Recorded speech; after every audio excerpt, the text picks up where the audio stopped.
Burning desire. Burning desire is the secret to success. A young man asked Socrates the secret to success. Socrates told the young man to meet him near the river the next morning. They met. Socrates asked the young man to walk with him towards the river. When the water got up to their neck, Socrates took the young man by surprise and ducked him into the water. The boy struggled to get out, but Socrates was strong and kept him there until the boy started turning blue.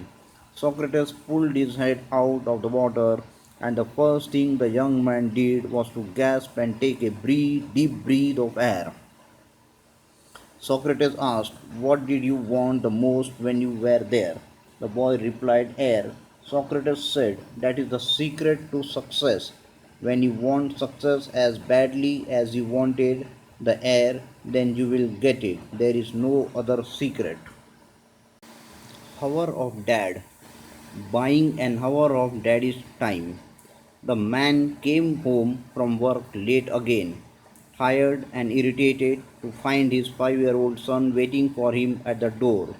"Daddy, may I ask you a question?" "Yeah, sure. What is it?" replied the man. Daddy, how much money do you make an hour?" "That's none of your business. What makes you ask such a thing?" The man said angrily. "I just want to know. Please tell me, how much do you make an hour?" pleaded the little boy. "If you must know, I make $20 an hour." "Oh," the little boy replied, head bowed. Looking up, he said, "Daddy, may I borrow $10, please?" The father was furious. "If the only reason you wanted to know how much money I make is just so you can borrow some to buy a silly toy or some other nonsense, then you march yourself straight to your room and go to bed. Think about why you are being so selfish. I work long, hard hours every day and don't have time for such childish games." The little boy quietly went to his room and shut the door. The man sat down and started to get even madder about the little boy's questioning.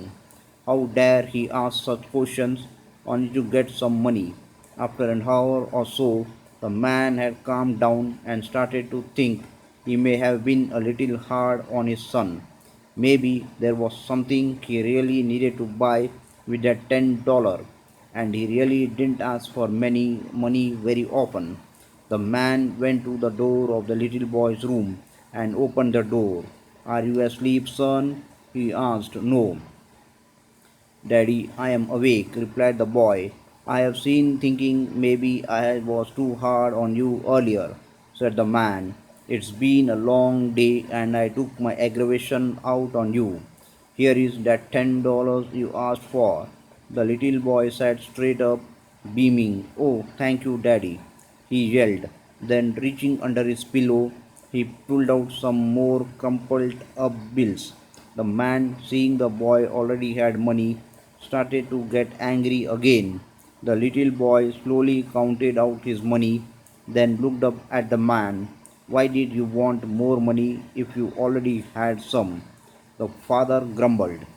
"Because I didn't have enough, but now I do," the little boy replied. "Daddy, I have $20 now. Can I buy an hour of your time? Please come home early tomorrow. I would like to have dinner with you." The father was crushed and he put his arms around his little son. Author unknown. It's just a short reminder to all of us working so hard in life. We should not let time slip through our fingers without having spent some time with those who really matter to us, those close to our hearts. Do remember to share that $20 worth of your time with someone you love. If we die tomorrow, the company that we are working for could easily replace us in a matter of hours, but the family and friends we leave behind will feel the loss for the rest of their lives. California Gold Rush. There is a California gold rush story that tells of two brothers who sold all they had and went prospecting for gold. They discovered a vein of the shining ore, staked a claim, and proceeding to get down to the serious business of getting the gold ore of the mine. All went well at first, but then a strange thing happened. The vein of gold disappeared.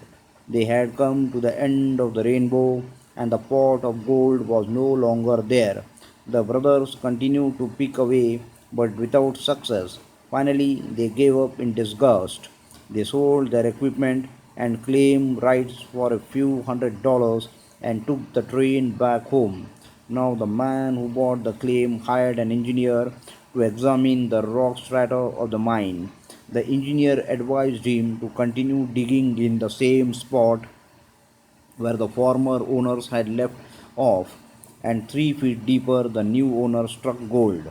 A little more persistence, and the two brothers would have been millionaires themselves. There is gold in you too. Do you need to dig 3 feet farther? Chopsticks. A woman who had worked all her life to bring about good was granted one wish. Before I die, let me visit both hell and heaven. Her wish was granted. She was whisked off to a great banqueting hall. The tables were piled high with delicious food and drink. Around the tables sat miserable, starving people as wretched as could be. Why are they like this? She asked the angel who accompanied her. Look at their arms, the angel replied. She looked and saw that attached to the people's arms were long chopsticks secured above the elbow. Unable to bend their elbows, the people aimed the chopsticks at the food, missed every time, and sat hungry, frustrated, and miserable. Indeed, this is hell. Take me away from here. She was then whisked off to heaven. Again, she found herself in a great banqueting hall with tables piled high.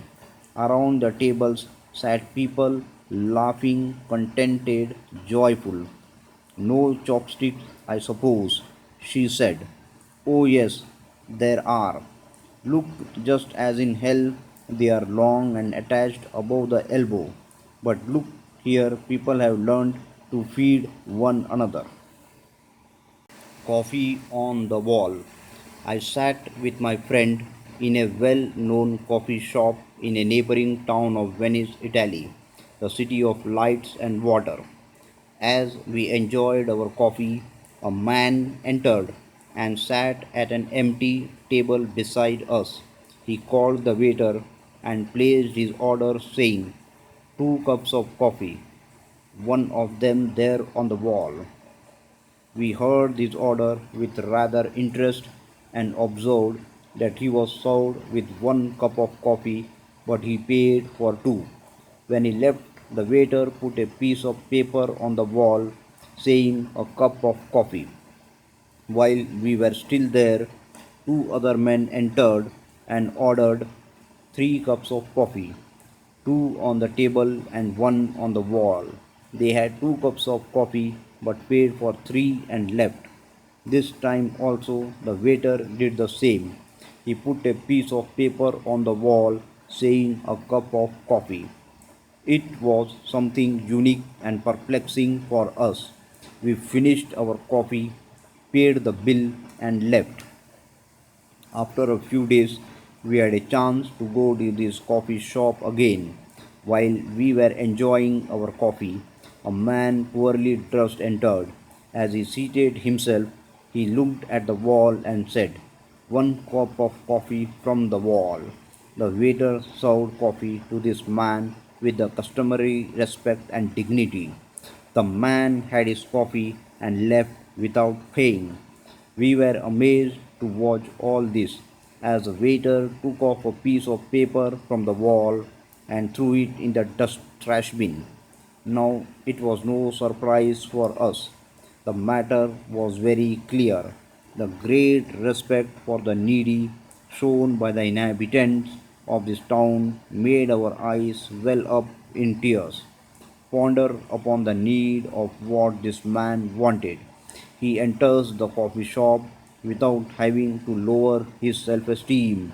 He has no need to ask for a free cup of coffee without asking or knowing about the one who is giving this cup of coffee to him. He only looked at the wall, placed an order for himself, enjoyed his coffee, and left. A truly beautiful thought, probably the most beautiful wall you may ever see anywhere.